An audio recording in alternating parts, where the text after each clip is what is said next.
madaxda iyo haldoorka macadkan SBA saxaafadda madaxa bannaan dhammaantiinba asalaamu calaykum waraxmatullaahi wabarakaatu. mudan yaaliyo marwooyin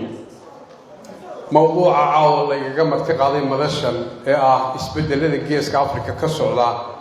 iyo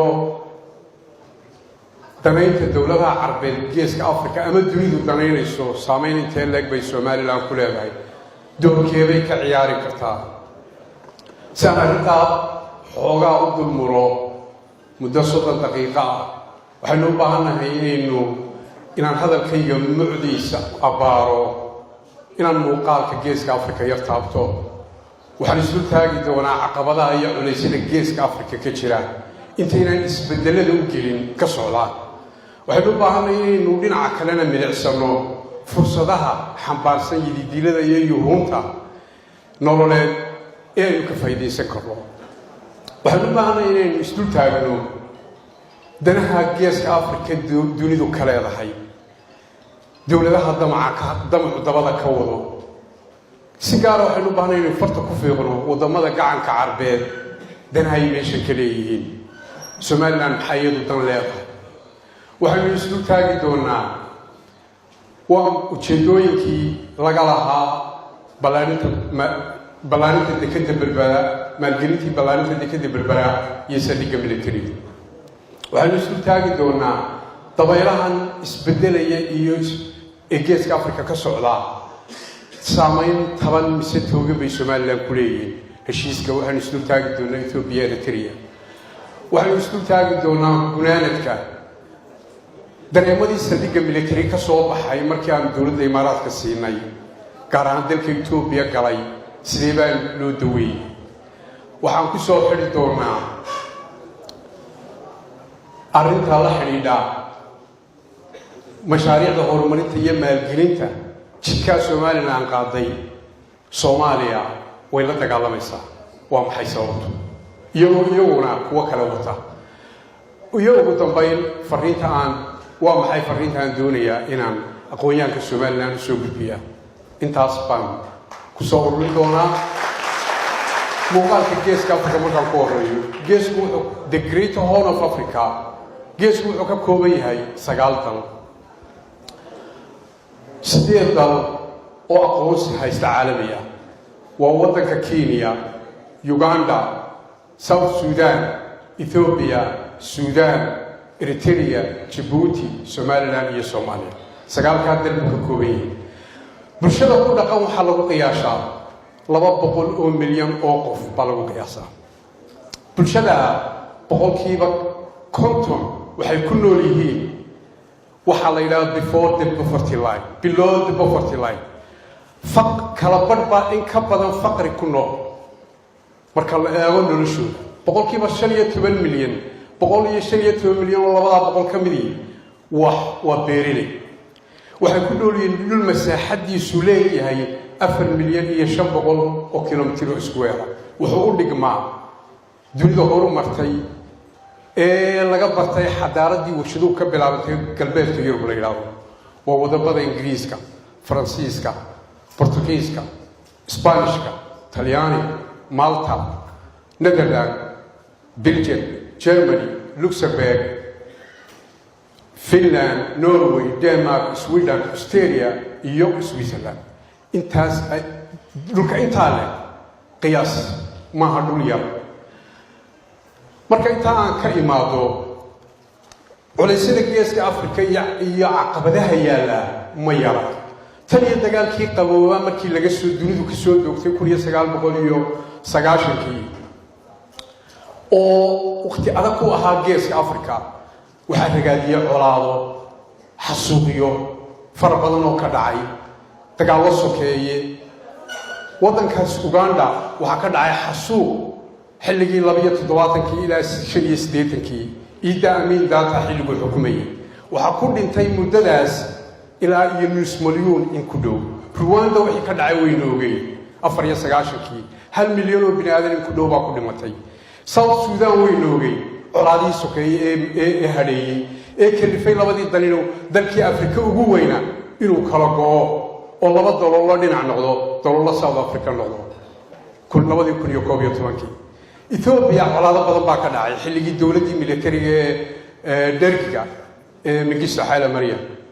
jabhadaha ku kacay Eritrea Tigray jabhada farqo oo markii dambe ka tuuray talidii la wareegay Soomaaliya qarankii loo jeeday uu burburay xasuu colaado abaaro waxaas dad muslimiin ku dhow baa ku dhintay iyagana marxaladaas ee geeska Afrika ka soo baxay tan macnaheedu ma jeedo inaan xisado iyo xurgufamaanta dhexood xisado iyo xurgufa dhexyaan hase yeeshee wuxuu dhaamaa xilligii hore markaynu isu taagno arrimaha nabadgelyada hore way dhaameen Eritrea ka bilaabaya Eritrea waxay la diristay Djibouti Eritrea Sudan iyo Ethiopia badana waxay deris kala tahay Yemen afarta wadanba waa col xisad iyo xurguf baa dhextaa Ethiopia waxay isku hayeen wadan ka mid ah bay 29 kiiba xornimo siiyeen badda iyaga lahaa landlocked by Ethiopia noqotay 97 kiiba xiriirkoodu xumaaday 1998 baa dagaal dhex maray ilaa 2000 umad badan baa ku dhimatay waxay isku hayaan dhul la yado Jabalatay dhinaca kale Djibouti waxay isku hayaan meel la yado Dumayre jasiirad la yiraahdo oo Bab al-Mandab ku dhow Sudan waxa dhaxtaa la xisado iyo xurgufo badan waana col isuma galaan Yemen waxay isku hayaan jasiirad Hanish la yiraahdo ay isku hayaan iyaga oo Bab al-Mandab ku taala Ethiopia iyo Sudan iyo Masar waxa u dhaxeeya xisada biyaha Nile webiga Nile waa webiga ugu weyn qaaradda Afrika ugu dheer dhererkiisa waxa lagu qiyaasaa 6856 kilomitir wuxuu maraa 12 dal oo ka mid tahay 6 ka mid ay ka mid yihiin geeska Afrika iyo 5 wadan oo kale ay ka mid yihiin Rwanda Burundi Tanzania Congo kuwaas ay ka mid yihiin biyaha Nile-ku wuxuu ka kooban yahay 2 Nile Blue Nile and White Nile Blue Nile-ku wuxuu ka yimaadaa buuraha Ethiopia iyo harada Tana la yiraahdo biyahaasi waa 85% markay gaadhaan Sudan iyo Egypt biyaha ka yimaada dhinaca harada Victoria waa harada ay wada leeyihiin Uganda Kenya iyo Tanzania waxa ka yimaada 15% waxa lagu qiyaasaa biyaha dacalka ka soo gala badda Mediterranean-ka inay ku gaadhaan 4 bilood iyo 15 Ethiopia waxay ka bilowday sanadkii 2000 iyo 11kii bartankiisii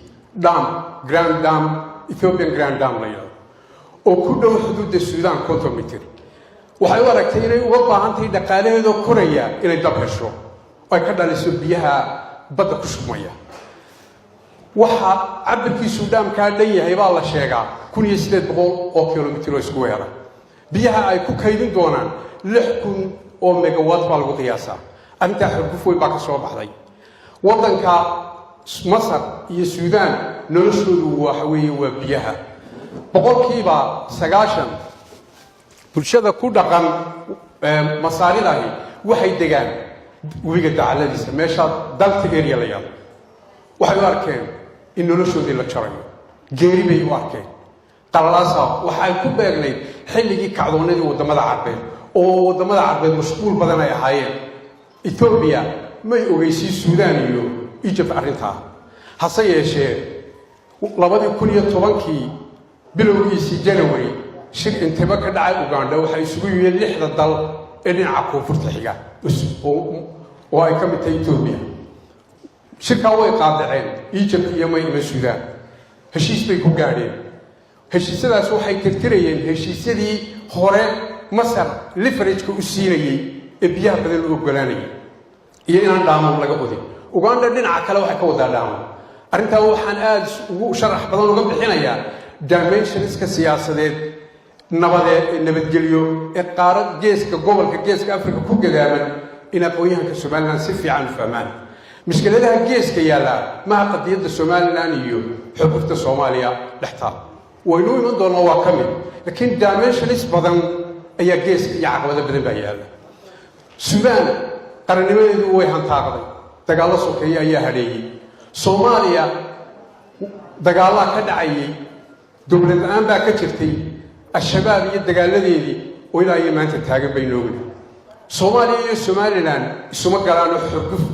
waxa dhex taala qadiyada adag oo am taqriir masiirkii Somaliland oo Soomaaliya diidan tahay Soomaaliyana ay u aragto Somaliland u aragto inay xaq sharci iyo xaq bini'aadamnimo leedahay arrimahaasi waa kuwa geeska hadheeyay inta marka laga yimaado waxa iyaduna dhinaca kala taala kuma niyad shabi karo xurgufaha qura geeska wuxuu leeyahay gobolkan maanta fursado badan ayaa ka bilaabmay bariga Afrika waxaa jiray meesha ugu hooseysa qaaradda Afrika marka waqooyiga koonfurta iyo galbeedka loo eego maanta wuxuu ka mid yahay wadamada kor soo kacay dhaqaalahan ee ifaya waxa ka bilaabmay horumar ballaaran dekedaa la dhisayaa wadooyin waaweyn baa la dhisayaa warshadaha laga dhisayaa cunto ku filan baa dalalkii isku dayayaan inay beertaan oo kayd u ah muxuu ahaayey horumar weyn baa ka socda macdano shidaalaha laga helay Tanzania Ethiopia Kenya Somaliland Soomaaliya meelo badan baa shidaalo hordhaca baaritaanadii lagu helay marka waxay u muuqataa in uu yahay meel xoog soo kacaysa gobolkii ugu faqiirsanaa gees Afrika qaybtii ugu faqiirsanay 2018 warbixintii World Bank ku faafiyay waxa ay ahayd ilaa 5 wadan oo kamid ah baa 10kii wadan ee qaaradda Afrika oo dhan ugu macaashka badnaa GDP-gooda kamid ahaa Ethiopia ayaa ugu horeysay oo number 1 the fastest growing economy in Africa waa Ethiopia waxay boqolkiiba 8.5 ayay macaasheen sanadkii 2018 tobankii sano ka horeeyana waxay ahayd double digit 11% ayay macaash jireen Tanzania waxay macaashay 6.4 Djibouti 6.7 Kenya 5.7 Uganda 5.4 Rwanda oo geeska bariga Afrika ah waxay iyaduna macaashay 7.2 waxay taasi muujinaysaa kobaca dhaqaale ee ka jira mantiqada bariga Afrika oo dhan waxay taasi abuurtay dhaqaalaha nolosha soo iftiintay iyo positionka juqraafiga ee mantiqada gobolkani ku yaala dana caalamiye bay abuureen dunida oo dhan baa danaysay wadamada dunida ugu xoogga weyn Mareykanka Ingiriiska midowga Yurub Ruush Shiine Turki dowladaha gacanka Carbeed Iran Israa'iil dhammaan waxay yihiin kuwa danaynaya inay madkhal ka soo galaan ama saldhigyo ka helaan ama dekada ka helaan tartan baa ka bilaabay iyo isxirtiis wadanka China wuxuu maalgeliyay dhaqaale xoog badan wadamada oo dayn u siiyay aynan inagu nasiib u heli karin ila qaran ay aqoonsiga Yemen wadamada Afrika bariga gobolka geeska Afrika Ethiopia kala dan soo qaato 12 bilyan dhibic lagu kuleeyay maanta oo dayn u geliyay wadanka la yiraahdo Tanzania ila 4 bilyan buu geliyay Uganda waa la mid Kenya 8 bilyan lacag lagu geliyo dayna Djibouti ila 4 bilyan buu geliyay Sudan 6 bilyan buu geliyay meel wax ka soo baxayaan baa wax la geliyaa 60 bilyan ee dawladda China ugu tala gashay inay qaaradda Afrika geliso labadii sano ee soo dhaafay xooggeedu wuxuu geliyay bariga Afrika Mareykanku wuxuu mashquul ku ahaa xilliga falsafadii iyo teorigii uu Bush ka tagay September 11 markay dhacday aha war on terror ayuu mashquul ku ahaa xaggii nabadgelyada xoog saaray saldhig military meel la monitor gareeyo منطقة حساسية ميدل إيست كدينا عن كويسة باب المندم بيمريكي بطعس صوماليا وقلاس كتير يمن وحاسوكم مشغولها وحلو رجال قاليه شيني روش كيلو بويمي سنوع له كان سالكديها ولد يربكو هيا ميرو فريستو مرسومال لامبو مابكو هيا مرير تريو يجيا إسرائيل والله يدنا وايو منطقة حساسية نقطة وضمنا قاعن كعربين سيجارة بي محو هاي إنه الله هيا أو دلنا وايو محاسب تاي نبي وحيو أركان إن مدليو لو كحلم تاي منطقة الجيش كأفريقيا بيمريكا مراكب تدريدو يوروب وغويغا أفريقيا ميدل إيست بريغا أفريقيا آسيا ساوث آسيا dhammaan ay mareen waa marinkan weeye badcaas marin xasaasiya buu noqday ganacsiga saameyn ku leh siyaasadda saameyn ku leh nabadgelyada saameyn ku leh waxay u arkeen in baahan yihiin inaanay colka dee halkooda ku suginayn nabadgelyadooda bafarsoonkeeda ilaaliya arrimahan u danaynaya nabadgelyaa ka mid ah dunida maanta mudanayaal iyo marweyn ma jiro waddan keligii nabadgelyadiisa maarayn kara no one country can manage its security and stability without cooperation of others isagaan dadka kale kaashan ma jiro waddan maarayn kara ingiriis iyo maraykan baa ka fakeraya inaan dhacdada dayuuradda ka soo baxa somalilan inay garoonkeeda ku soo baadhaan oo ammaankeeda adkeeyaan 8 saacadood bay soconaysaa waaba ku qarxaysaa marka dambe amniga dunidu way ka wada shaqaysaa waa dan xasaasi oo taal ganacsigii baa ka mid ah dowladaha carbeed waxay u arkaan bitroolkoodii oo dhammaanaya noloshoodii oo soo koobmaysa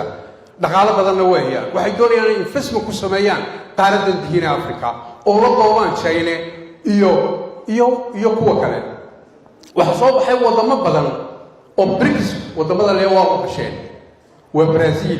india china ruush iyo south africa oo iyana bahoobay oo iyaguna doonaya meelo ay dunidan ka qabsadaan gumaysigii dunidan soo maray qaaradan waxaa u bedelay tartan dhaqaale laakiin tartan colaadeed maaha wuu dhammaaday hubkii loo isugu dhiibaya afrikaanka laakiin lacag baa la isugu dhiibaya waa la tartamaya waa nin iyo habartii waxay ku dhashay xukuumadii xisbiga kulmiye kala dambeeyey ay hogaaminayaan madaxweyne axmed silaanyo iyo madaxweyne muuse biixi waxaanu annagu aaminsannahay somalilan muddo dheer inay ku soo jirtay siyaasadeenna dibaddu muddo dheer ayaynu ka shaqaynayna waxaanu aaminsannahay hogaamiyaashii qarankan u soo kala dambeeyey inaanay waxba qarankan ka agran irbad iyo dhuub waxay gelin karayeenba way geliyeen markaanu fakarre waxaanu annagu u aragnay inaynaan iibin karin siyaasad dux iyo iidaan aan lahayn siyaasad murmur leh oo shildad iyo dayuuro saaray ma iibin karno dunida waynaynu dana ka iibinaa waa inaynu dayna wanaag ogolaana adduunku saasuu maanta u shaqeeya waxaa isweydiinla somaliland miyaanay dana lahayn ma wuxuu baynu dawarsanaynaa macaydh baynu nahay waxaan dunidu isku haysata geeska miyaynaan waxba ku lahayn waxaan leeyahay somaliland waxay leedahay dana badan oo dunidu doonayso oo la dawarinaya baynu gacanta ku haynaa waxaynu u baahnay inaynu si xikmad iyo xeelad iyo xirfad leh inaynu u iibinno sababtaa darteed ayaanu ugu dhiiranay inaanu dekadda berberaa maalgashi ku samayno dayna ma heli karo adduunna ma haysano haddaynan taa yeelina weligeedu way xidhnaanaysaa intii berberi xidhnayd intaasoo dekadood baa hana qaaday oo kubcay oo ay barwaaqo sooran waddamadaasi noqdeen maanta waxaynu darislanahay waddanka afrika labaad ugu faraha badan 107 milyan weeye populationka ethiopia waana waddankaa koraya aanu leenahay the fastest growing economy in africa waxaynu alaabta dekadeenna ka soo gashaa 2% ayaa gasha iyagu maxay naga iibiyaan 700 milyan 500 milyan qaada iyo 200 oo khudrad iyo sibidha ayaynu iibinaa miyaynu kari karnaa sababba inaynu inaynu saa u dhiigbaxno miyaynaan xaq u lahayn inaynu wax ka iibinno inaynu ka macaashno jabuuti saasoo kale way macaashtay maanta markay wax horumariyeen siyaasad geesinimo leh horumar leh fiican bay ku dhiiradeen taagteedii baynu baanana ku dhiiranay saldhigga militarina daba siyaasadeed baa loo bixin dunida nin keligii murmurna isma bixiyo nimaan jaal lahayn dunida isma bixiyo jees ma noqon karti adduunku maanta jeesnimo wuu ka tegey waxaanu ku dhiiranay siyaasadaha waxaanu arkaynay danta ummadda ma xambaarsanayn arrimahaasi dana gaara iyada danay leeyihin inana danoolina waynu isku danaysanaynaa soomaalidu raggii awoowayaasheenii hore ee caqliga badnaa ee reer miyiga ahaa waxay odhan jireen ninkaad dan ku qabto 10 danood baa loo ogolaadaa 10 danood baa loo ogolaadaa mahmaha ingiriisiga waxay tahay scratch my back and scratch yours dhabarka iyo xog annaa kuu xoqee dunida kama shaqaysa aniga u dhabarka iyo xog dunida kama shaqaysa aniga ugu bisi dunida waa la isku danaystaa dana nabadgelyaynu haynaa waxaynu naalaa geedweygii afrikaynu ku jiraa waxaynu haynaa afaafkii marinka la ysku hayo dee danaha weynaynu iibinaa annagu maslaxadda waxaan u aragnay dhiigkii ugu wanaagsanaa kaasaan u arag waxay doonayaanna waa garanaynaa waxaan doonaynana waynu garanaynaa haddaynu garan weyno innagu dee waa nasiib darradeena intaa marka laga yimaado isbeddeladan ka socda geeska inay dhammaato colaadda raaliga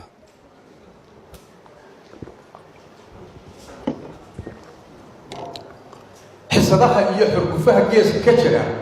inay soo ururaan danta somaliland baa ku jirta heshiiska etoobiya iyo eritrea waa tallaabo horumar leh oo hore loo qaaday geeska afrika kusoo korodhay dalalka kalena ay u dhexeeyaanna way heshiin doonaan waayo siyaasad adag bay qaateen isolation bay galeen mayalkay adkaysteen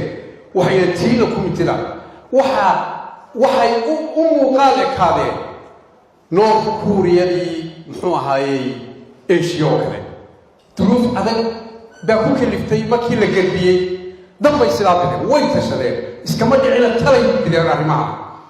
ummaddii tashata ee muxuu ahaayey mayalkeeda ku adkaataana meelun bay ka soo baxdaa waxaynu u baahanay inay mabaadi'deena ku adkaayosano waxaynu u baahanay inaynu waxaynu doonaynaa ay shaqeeyaan ma shaqayn karaan waxa dadka kala doonayaan uri markii waan soo dhaweynaynaa heshiiska kulankii iyo xidhiirkii eritrea inoo bilaabmay wasiirkoodii khaarijiga inoo yimi waxay tallaabo siyaasadeed wanaagsan waynu ku bogaadinaynaa madaxweyne muuse biixi waxaynu u baahanay inaynu xidhiirka wax saaxiib soo kordhay waayo inagu qolooyinkii dhulka isku hayeen lama nihin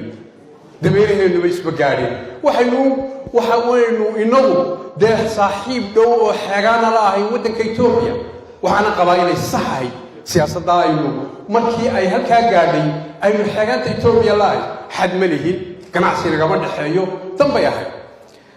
markii aanu saldhigga military siinay waddanka imaaraadka carabta oo aanu u arkaynay dad somalilan waxaanu wargelinay waddanka etoobiya jabuuti waddamada dariskao dhan waanu u sheegay idan ugamaanu qaadanin ma fulinaa arrintaa mise ma samayno hadda taa ha u qaadanina laakiin si diblomasia baanu u wargelinay go-aankaasaanu qaadanay saldhiggaa waxaanu siinay dalka imaaraadka dowladda etoobiya arrintaas walaac bay ka muujisay calaamatu su-aal weyn su-aal bayna weydiiyeen dagaalkii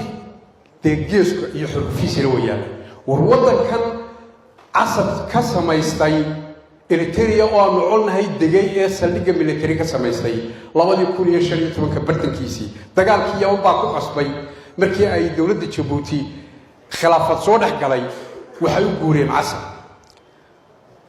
iyagoo halkaa degan bay innaga inoo yimaadeen markaan dareenkaasaynu ku idhaha maxaa meesha ku jira ma masaari baa meeshan ay ku soo wadaan nimankan annagu olol baanu qaba ma dagaalkii biyaha naylka ayaa geeska afrika loo soo rarayaa bay idhahdeen xaqna way lahay inay warwaraan siyaasadday ku jirtaa inuu qofku shakiyo iyo inuu concern yeesho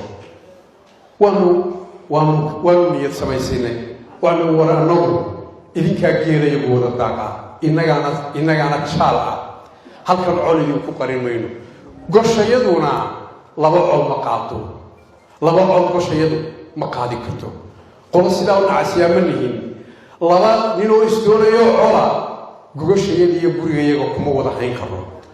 laakiin imaaraadka danaanu kalena dhaqaale iyo siyaasadeed idinkana cadowgii ma aha arrintii dee mowqifkeennii maynaan bedelin imaaraadkii waanu ku nidhi war nimanka wayna ka shakiyeen dee ka shaki saara ilaa anagu waanu dareensanay inaan masar wadin wafdi waanu ku tagnay abudabay madaxweyne silaaye madaxweyne muuse biixi iyo rag badan oo noocaasa iyo wasiirro aanu ahay arrintii waanu dood ka galay way naga yeeleen ra-iisul wasaare etoobiya casuumad bay u direen xayla maryam isalaay wadahadal dheer baa dhex maray way qanciyeen waxay ku yidhaahdeen u soo guura dekedda berbere somalilan labada qoladan aanu saaxiib nahay dekedda aad casab ka dhisisaana berberada aad iminka wadaan heshiiskiisa annagana naga qayb geliya كسر صوبيرته وفريندلي كوريدور وطننا مصاحبنا يدبا عن عدو نوغي منين بانو أرجنا حكم حديث إثيوبيا يو إمارات هو حوجسي وحنا الكاو حوج صاريا دبلوماسية سومالي لان عيار كرتو إيو ضرر كلا علاقة بيا إلى المشيسين كله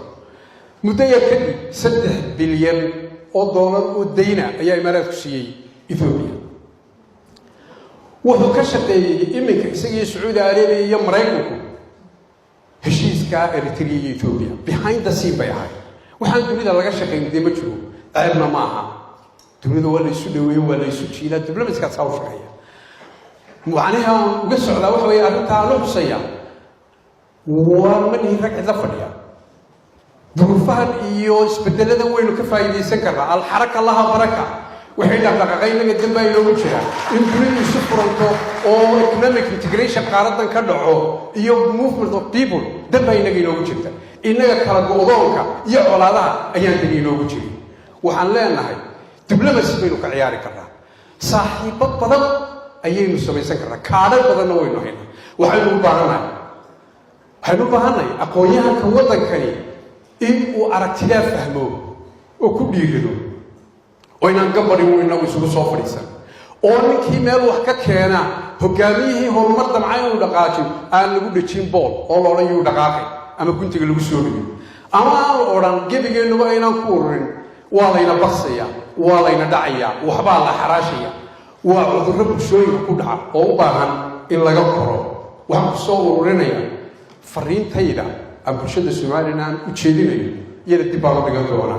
وحنكو كبدونا مركا سؤالا iyo comments-ka Soomaaliya xaq uma laha inay soo taagaan horumarkeena iyo nolosheena kama baana inaguba wana walaaladii arrin bayna isku haynaa laakiin nolosha inoo diidaan garumala waa gardarro aan geed loogu soo kaban waxa weeye waa gudub waxaynu nahay Somaliland iyo Soomaaliyana waa qowmiyad wadad Soomaaliyeed waa qowmiyad Soomaaliyeed oo ballaaran bay ka mid wadada Soomaalinimada kama qabno waxa muhiim inay fahmaan inaanay taasi keeno ku noqon karayn Somaliland lagu soo fargeliyo ee ku kala fogaanayno oo xataa Soomaalinimada marka dambe ay kaadi doonto inay dhimato u dhahaanteedo haddii dadku golobada daloo ka hara waxa leeyahay bulshada Soomaalida iyo aqoonyahankeedu inay fahmaan arrimaha ayaa muhiima waxaan ku soo ururinayaa aad iyo aad u mahadsantihiin dhegeysateen. Assalaamu calaykum waraxmatullaahi wabarakaatuh.